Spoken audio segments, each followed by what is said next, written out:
I think there are shared values between the United States and Israel. One of them is settler colonialism.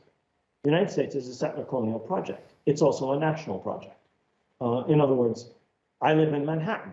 This was an island lived in by the Lenape people, by the Canarsie people, before white settlers arrived, destroyed Native American society, and basically stole their land. Obviously, this happened in the 17th century. Obviously, the United States is now a modern nation state. It is obviously a national project, but its roots are as a settler colonial project. And that's also true of Israel. Israel is now a national project, whether we like it or not. It isn't. There is a people there, whether we like it or not. But it is a people whose settler colonial roots and whose settler colonial regime are the problem. It's not the people. It's the regime that they've instituted. It's what that regime has done to the Palestinians. And I think that what has to be said about shared values is that this is, in fact, a value that both Israel and the United States share of dispossessing another people in order to establish their own entity in its place.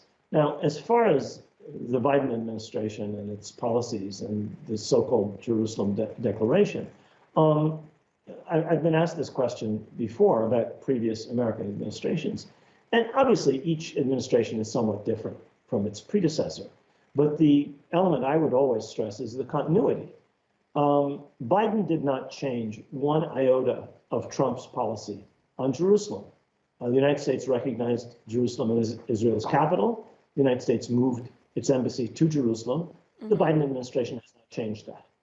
The Trump administration recognized Israel's occupation and annexation of the Golan Heights, Syrian Golan Heights.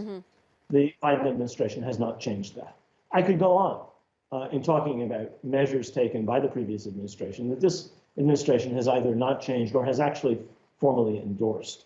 So there is an extraordinary element of continuity. There has been change. I mean, obviously, Trump made changes in Obama's policy, but the basic continuities, the billions of dollars in military aid annually, the billions of dollars in tax-free charitable donations by American 501c3s to Israeli institutions. These things continue administration after. So they are still brokers of deceit. Well, in the sense that they pretend to be neutral, but in fact they are the most important allies of Israel in everything that it does. Right.